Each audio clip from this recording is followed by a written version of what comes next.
big mouth advocate in myself who speaks. I speak about them now at every event I go to, but since then, they've continued doing that. And I can tell you that I have not necessarily been flagged. It's that they pick up right away. They know how much I paid for my ticket, for God's sake. So, this is a company that gets it. And then I mentioned that they also get it across silos. They speak to their ground crews. They use social to communicate with flight attendants, with other people in the organization, with customer service. They reach out when there's a problem to their operations people via social. And the operations people post it there. Again, in private communities in different ways, but they do it so that they're really engaged and interacting within the organization and then pushing it out to the consumer. So I think that answers your question with a little bit of passion. It was pretty good. The last question I've got really is about what you think the future holds. In 10 years, where are we going to be at with social media? Why don't we talk about 10 years? Who knows where we're going to be in 10 years? I think things are changing rapidly right now. Let's look at Google+. I don't really know what that's going to do or where it's going to go, but I'm already seeing it as a potential game changer. Now, you hear people every day say, oh, come on. Facebook has 750 million people on their platform. What does Google Plus have? Even with their driving and growing like crazy right now, maybe, I'm not even sure what the latest number is, maybe 20 million? Well, guess what? Everybody thought nobody was going to topple AOL. Then everybody thought nobody was going to topple Yahoo, Microsoft. There's always a new player that comes along. Now, granted, Google isn't a new player in this space, but let's remember that Sergey Brin said at the beginning of this year that Google's most important interest in the course of this year is to make a play into the social arena and make it work, unlike what they've done in the past. So number one is that's a pretty scary, a statement from a company like Google, because they aren't around as long as Microsoft, where people will kind of wave away and say, well, Microsoft has said that over and over. They haven't. Number two is they've made mistakes, and they seem to have learned from most of them.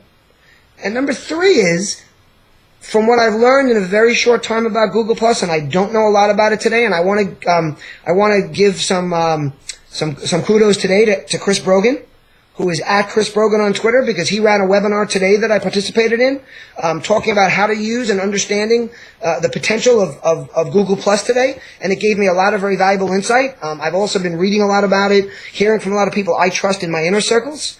I haven't had time to dig into it myself on a day-to-day basis. I do have a profile and a lot of people that have reached out to me, but what seems really interesting about what Google's doing and where I think things are going, and it's a little scary to me, to be honest with you, is they're integrating all of their tools into this new social platform. Google Docs, Google Places, all their search. Now remember something.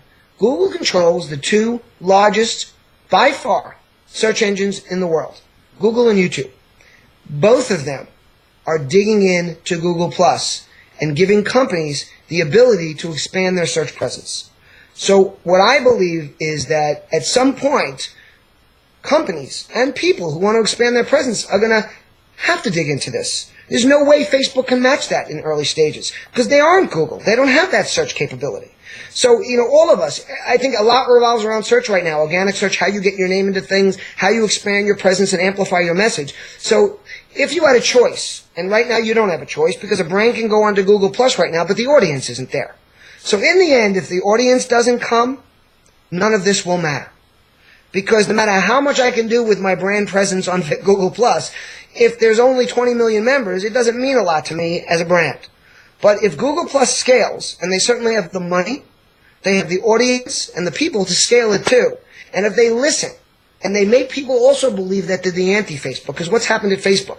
Everybody knows that Facebook does what they want, when they want, and we have absolutely no say in it. Now, I'm not telling you Google won't do the same thing, and they very well might. But if they still want to continue to position themselves as the people that care about you, I mean, there's a real opportunity for them here from a branding perspective. If they start listening, then they could attract a lot of people. Now, if the audience goes there, the tools that are available are amazingly better for brands and for people than it is on Facebook. But again, who knows if they're going to end up getting the audience? Google has tried a lot of things that haven't worked. There's been a lot of big companies that have tried to attract an audience and haven't gotten it. So, but here's the scary part about where it's going over the next few years. Since you haven't played with Google Plus yet, you really haven't recognized this. Google Plus takes a lot more time and work to get used to it. Now, if they have the patience, the 10 to 20 years, for the kids who are going to start growing up with it to become very accustomed to it, then it's going to happen. And I think it'll happen anyway on Facebook. So let's talk about Facebook and Twitter. They're very easy mediums. You go in, you post something, people post back. It's one big place. The answers are there. You follow who you want to follow. What I'm seeing from Google Plus, and again, I'm so far from not only not being an expert, but from not even having a clue, but from the little I've seen and from what I learned from Chris today, is that we have the ability to build up groups in all different areas, which they're calling circles. And you can communicate with each of those circles separately. So to me, the scary part is I'm so busy right now with doing everything I'm doing. If I build this thing into Google, and now I have this advantage that I can speak to just educators, and I have my circle about that, then I have to find time to speak to just educators, and then I have to find time to speak to my sports fanatic friends, and I have to post differently in all those different environments. Now, some people will say, well, you don't have to do that. You can do it just like Facebook. You can communicate to everybody. There are options like that on Google+. But will people will feel compelled to use applications that are available. They'll feel compelled to do more, or not only that, they're going to have people that say, stop pushing all that information out to me. I don't want to hear about your educational talks with your professor friends. It's freaking boring. Can you please take me out of that? Don't publish it to everybody. They're going to be starting push to do that. So the scary part for me is how much more learning it's going to take from each of us to understand how to use all these tools. And then the fact that we're going to almost be required to communicate in all these different places. So it's kind of going to go back to the way it was, where you went to your sports group and who were drinking beers at the bar. But then if you wanted to discuss the book you were reading, you had to go to the book club. So a lot of us had less time for that, because how many events can you do in a day?